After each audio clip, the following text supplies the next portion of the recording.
नमस्कार, आप देख रहे हैं पीएनआई समाचार और मैं हूं हिमांशु। दिल्ली विधानसभा सीटों के लेकर के भारतीय जनता पार्टी ने 29 कैंडिडेटों के नाम की घोषणा कर दी है। अगर आम आदमी पार्टी की बात किया जाए तो आम आदमी पार्टी 70 सीटों पे सभी कैंडिडेटों के नाम की घोषणा कर दी। वहीं कांग्रेस पार्टी ने भी 48 सीटों पे कैंडिडेट के नाम की घोषणा कर दी है। इन 70 सीटों में भारतीय जनता पार्टी ने जो कैंडिडेटों के नाम की घोषणा की है उनमें काफी चौंकाने वाले हैं। आपको बता दें कि जो 70 सीटों पे 29 कैंडिडेटों के नाम की घोषणा की है उन सबको हम आपको पढ़कर बताने वाले हैं। वो 29 नाम कौन कौन से हैं वो बेहद चौंकाने वाले हैं। आपको बता दें कि जो आदर्श नगर सीट है, आदर्श नगर से राजकुमार भाटिया के नाम पर भारतीय जनता पार्टी ने मोहर लगाई है। वहीं बादली सीट की बात किया जाए तो दीपक चौधरी चुनावी मैदान में है भारतीय जनता पार्टी की तरफ से। और रिठाला विधानसभा सीट से कुलवंत राणा को चुनावी मैदान में उतारा है। नागलोई जाट की बात किया जाए तो मनोज शौकीन को चुनावी मैदान में उतारा है। और अगर मंगोलपुरी की बात किया जाए जो सुरक्षित है, वहां से राजकुमार चौहान को चुनावी मैदान में उतारा है भारतीय जनता पार्टी से। अगर रोहिणी की बात किया जाए तो रोहिणी से विजेंद्र गुप्ता चुनावी मैदान में है। और तो और अगर बात किया जाए शालीमार विधानसभा सीट से भारतीय जनता पार्टी ने रेखा गुप्ता को चुनावी मैदान में उतारा है। और मॉडल टाउन सीट से अशोक गोयल को चुनावी मैदान में उतारा है। करोल बाग सुरक्षित सीट से दुष्यंत कुमार गौतम को चुनावी मैदान में उतारा है। वहीं पटेल नगर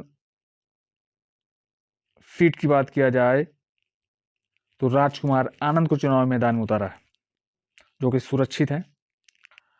राजौरी गार्डन से अगर बात किया जाए तो राजौरी गार्डन से सरदार मनजिंदर सिंह सिरसा को चुनावी मैदान में उतारा है। और अगर जनकपुरी की बात किया जाए तो आशीष सूद को चुनावी मैदान में उतारा है। और तो और अगर बिजवासन की बात किया जाए तो यहाँ से कैलाश गहलोत जो कि दिल्ली सरकार में मंत्री रहे और फिर वो आम आदमी पार्टी से इस्तीफा दे करके और दिल्ली सरकार से भी उसके बाद भारतीय जनता पार्टी ज्वाइन किए, उनको भी कैंडिडेट बनाया गया है कैलाश गहलोत को बिजवासन से। और अगर नई दिल्ली की बात की जाए तो प्रवेश साहिब सिंह वर्मा को चुनावी मैदान में उतारा है भारतीय जनता पार्टी ने, जो ये सीट काफ़ी दिलचस्प होती नजर आ रही है क्योंकि यहाँ से कांग्रेस पार्टी ने संदीप दीक्षित को मैदान में उतारा है जो शीला दीक्षित के पुत्र हैं। और प्रवेश साहिब सिंह वर्मा जो कि साहिब सिंह वर्मा के पुत्र हैं, साहिब सिंह वर्मा पूर्व मुख्यमंत्री रहे हैं, उनके पुत्र हैं।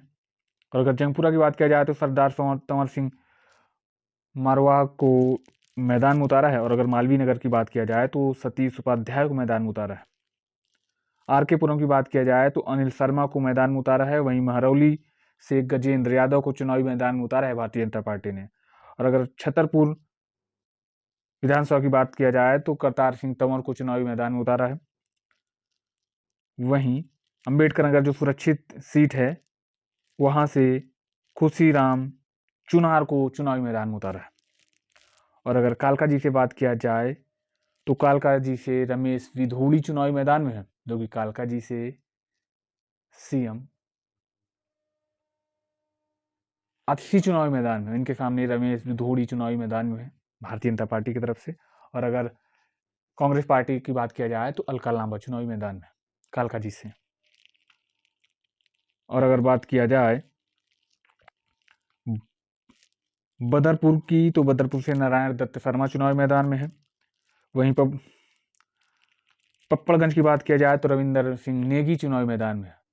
रविंदर सिंह नेगी जो कि पप्पड़गंज से अवध ओझा चुनावी मैदान में है। और पिछली बार पप्पड़गंज से मनीष सिसोदिया चुनावी मैदान में हुआ करते थे पिछले चुनाव में। जंगपुरा सीट से चुनावी मैदान में आ चुके हैं मनीष सिसोदिया और पप्पड़गंज से अवध ओझा चुनावी मैदान में।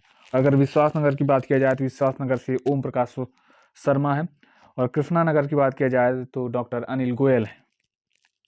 गांधीनगर की बात किया जाए तो सरदार अरविंदर सिंह लौली जो कि पूर्व में कांग्रेस पार्टी छोड़ करके वो भारतीय जनता पार्टी के दामन थामे हैं और उसके बाद इनको भारतीय जनता पार्टी ने गांधीनगर से चुनावी मैदान में उतारा है। और अगर सीमापुरी जो कि सुरक्षित सीट है, यहाँ से कुमारी रिंकू को चुनावी मैदान में उतारा है। और अगर रोहतास नगर की बात किया जाए तो जितेंद्र महाजन को चुनावी मैदान में उतारा है। होंडा की अगर बात किया जाए तो अजय महावर को चुनावी मैदान में भारतीय जनता पार्टी ने उतारा। ये जो 29 नामों पे भारतीय जनता पार्टी ने मुहर लगाई है, ये बेहद चौंकाने वाली है।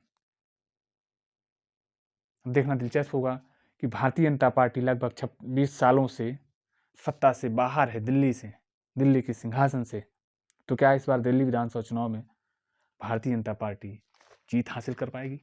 आप अपनी राय हमें कमेंट बॉक्स में दे सकते हैं और आगे के अपडेट के लिए बने रहिएगा PNI समाचार के साथ।